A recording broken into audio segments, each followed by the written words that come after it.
कल हम सभी लोग एक्सरसाइज 10.4 के क्वेश्चन नंबर 7 तक कर चुके थे। आज हम सभी लोग क्वेश्चन नंबर 8 की बात करेंगे। देखिए, बड़ा अच्छा क्वेश्चन है।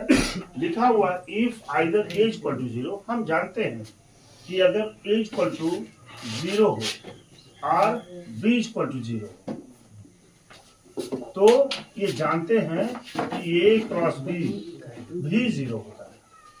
ये बड़े अच्छे जानते हैं कि अगर ए 0 हो और बी यानी ए और बी अगर नल वेक्टर्स हों तो ए क्रॉस बी भी 0 के इक्वल होता है। ये क्या कह रहे हैं? क्या एक कन्वर्स भी ट्रू है? कन्वर्स ट्रू का मतलब क्या है कि जब ए और बी 0 नहीं होंगे तब भी क्या ए क्रॉस बी 0 होगा?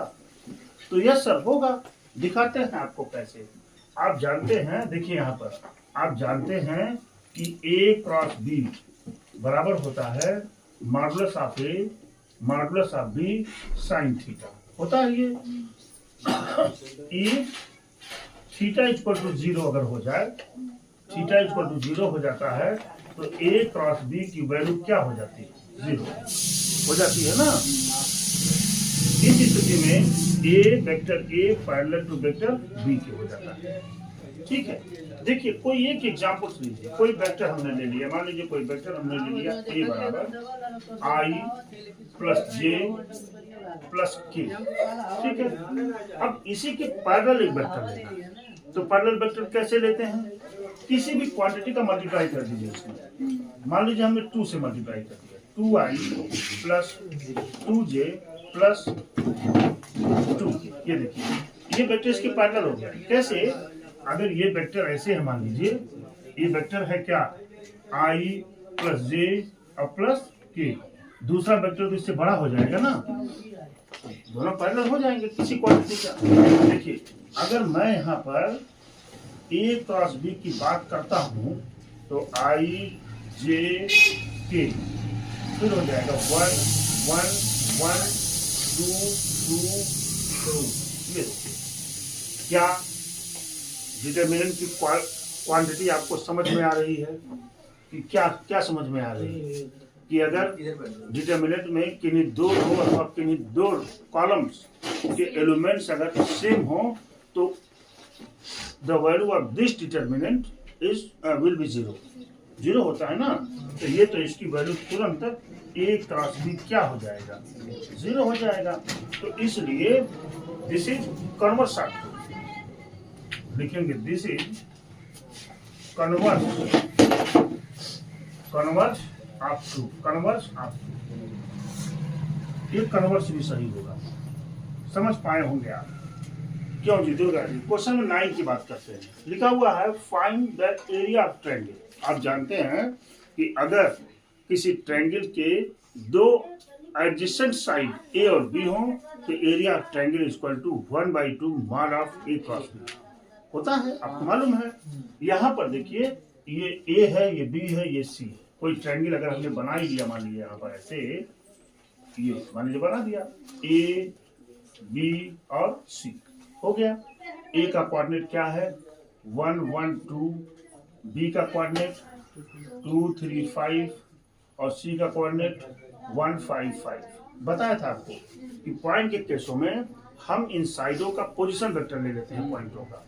तो इस ए का क्या हो जाएगा? ओ ए बराबर आई प्लस जे प्लस क्या 2, और यहाँ पर ओ बी बराबर 2i plus 3j plus 5k, और यहाँ से OC बराबर हो जाएगा i plus 5j plus 5k। हो गया?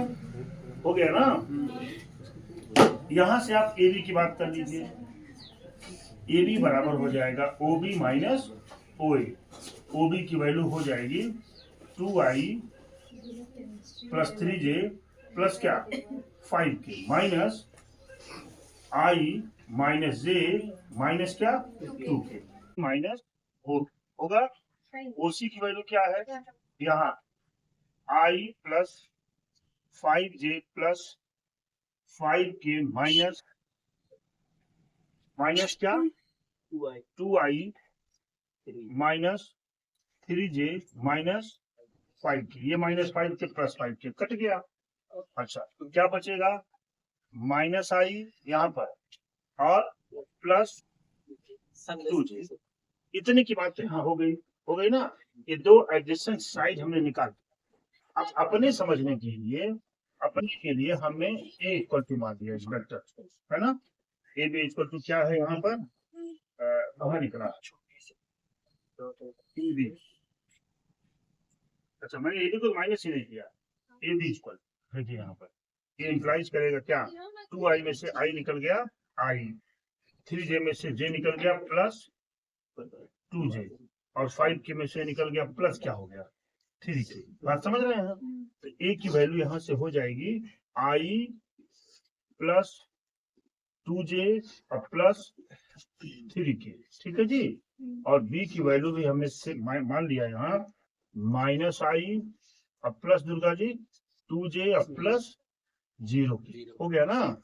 आप जानते हैं एरिया ऑफ ट्रायंगल ABC बराबर क्या होता है, 1/2 mod of A cross B होता है ना। ठीक है, इक्वल टू 1/2 I J और क्या K। अच्छा ये हो गया। यहाँ क्या हो जाएगा 1 2 3, यहाँ क्या -1 2 और क्या हो गया। सॉल्व कर लीजिए 1/2 I, ये कटा ये 0 हो गया, -6 -j, ये हो गया ये तो कट गया, -3 +3 3 हो जाएगा और +k, ये हो गया ये कितना हो गया 2 और +2 यानी 4 हो गया कि नहीं। यहाँ से हो जाएगा 1/2 -6i -3j और प्लस क्या हो गया 4k। ठीक है, ये हो गया। जानते हैं कि इसको हमको मॉड की जरूरत है ना, modulus of A cross B होता है। जब आप मॉडुलस की बात करेंगे तो हो जाएगा 1/2 अंडर रूट, समझ पा रहे हैं ना। 6 का स्क्वायर कितना हो गया 36 प्लस 3 का स्क्वायर 9 प्लस 4 का स्क्वायर 16, कितना हो गया भाई 1/2 रूट 36 42 61, तो ये हो जाएगा 61, यानी लिख सकते हैं √61/2 यूनिट स्क्वायर। ये उस एरिया ऑफ ट्रायंगल ABC बराबर क्या हो जाएगा √61/2 यूनिट स्क्वायर। बात समझ पाए होंगे आप। ये इसका एरिया हो गया, बाकी कुछ नहीं करना। देखिए कितना आसान है, ये इतना आसान है, बिल्कुल आपकी पकड़ वेक्टर एनालिसिस पर बिल्कुल मजबूत होती जा रही है। इसी तरह से प्रयास रहा तो फिर एक भी क्वेश्चन चलती है। आइए क्वेश्चन नंबर 10 की बात कर रहे हैं। कह रहा find the area of parallelogram whose adjacent sides are determined by इतना एंड इतना। जानते हैं आप इसकी एडजेसेंट साइड कितनी है, a equal to i -j plus क्या 3, और b वाली एडजेसेंट साइड कितनी है 2i -7j प्लस क्या है k। आप जानते हैं फार्मूला जानते हैं, area of parallelogram equal to modulus of a cross b, ये जानते हैं ना। अब आप यहाँ क्या करेंगे, a क्रॉस b निकालने का प्रयास करेंगे, i j और क्या हो गया k, यहाँ पर हो जाएगा 1 -1 3, यहाँ हो जाएगा 2 -7 और 1 हो गया। सॉल्व कर लेते हैं। i यहाँ ये काटे -1 और प्लस कितना 21 -j, ये कटा कितना हो जाएगा 1 -6 प्लस j, ये कटा कितना हुआ -7 और प्लस क्या 2, ये हो जाएगा आपका 20i हुआ ना 20i। देखिए 20i और प्लस 5j और -5k। ठीक है, ये तो निकल गया। ये क्या है a क्रॉस b। जानते हैं एरिया पैरेललोग्राम में इसका मॉडुलस लेना पड़ेगा, तो area of parallelogram equal to modulus of A cross B होता है ना, तो ये बराबर हो जाएगा अंडर रूट कितना है 20 का स्क्वायर 400 प्लस 400 ये कितना हुआ 25 प्लस ये कितना हुआ 25 ये कितना बचा आपका 425 425 को क्या लिखा जा सकता है 450 हो जाएगी सही बात है 450 को क्या लिखा जा सकता है 25 इंटू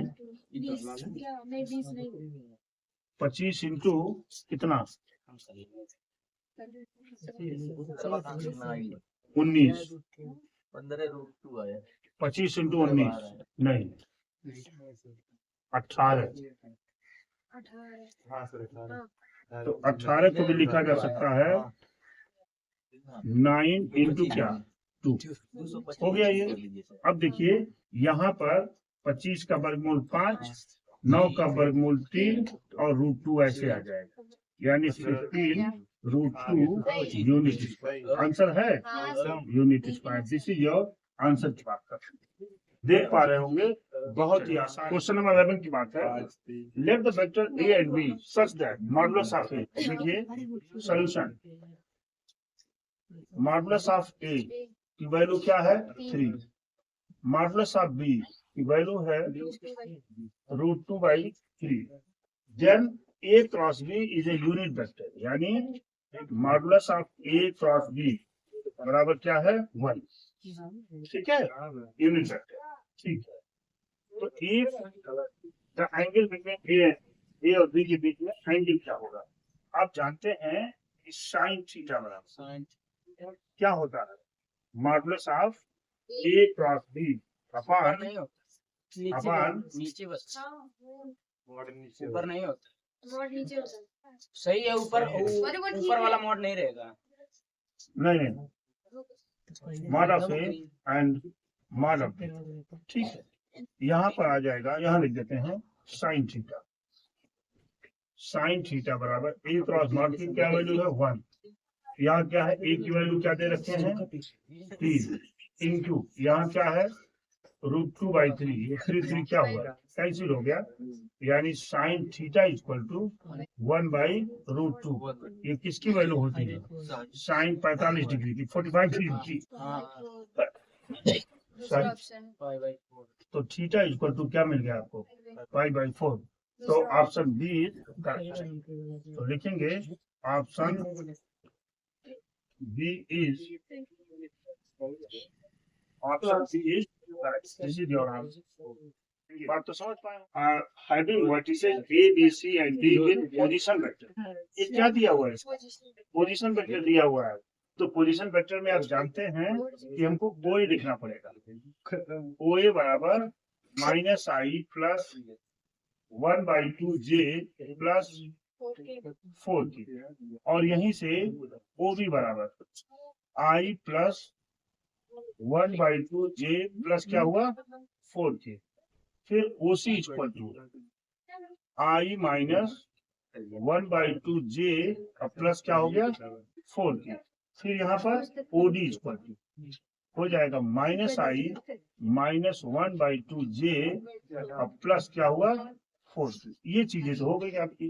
अब देखिए अगर मैं यहाँ एक रेक्टेंगल की बात कर लूँ ऐसे ये है आपका A B C D तो रेक्टेंगल का एरिया भी क्या होता है लेंथ ब्रेथ होता है क्यों तो ये मान लीजिए लेंथ BC हो गई और ये क्या हो गई AB इसकी ब्रेथ हो गई तो AB निकालने BC निकाल क्यों फिर मल्टीप्लाई करते हैं तो देख लेते हैं आइए AB की बात कर रहे हैं हम यहाँ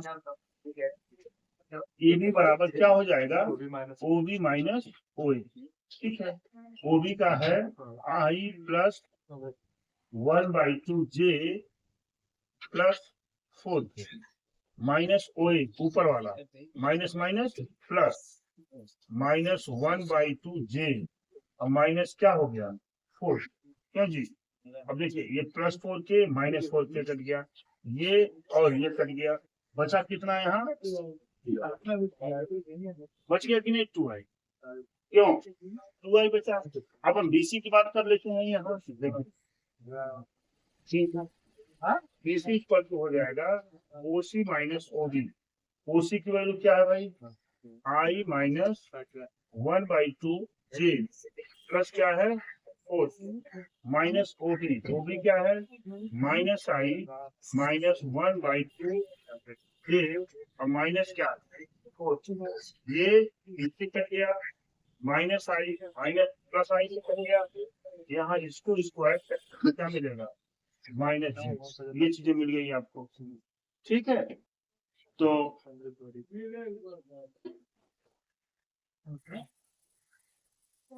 चलिए अब आप यहाँ क्या लिखेंगे, एरिया ऑफ ABCD बराबर क्या modulus of A cross B, modulus of A cross B, ठीक है। तो सबसे पहले तो हम A क्रॉस B की चर्चा कर रहे हैं। A क्रॉस B बराबर क्या हो जाएगा I J और क्या हो गया K, यहाँ पर चलते हैं। यहाँ पर देखिए I की जगह पर 2, J की जगह पर 0, K की जगह पर भी 0, और यहाँ चलेंगे तो 0 माइनस 1 और यहाँ क्या 0। देखिए सारे कोफिशिएंट 0 है ना, यहाँ ये चीजें हो गई। अब हम इसको सॉल्व कर लेते हैं।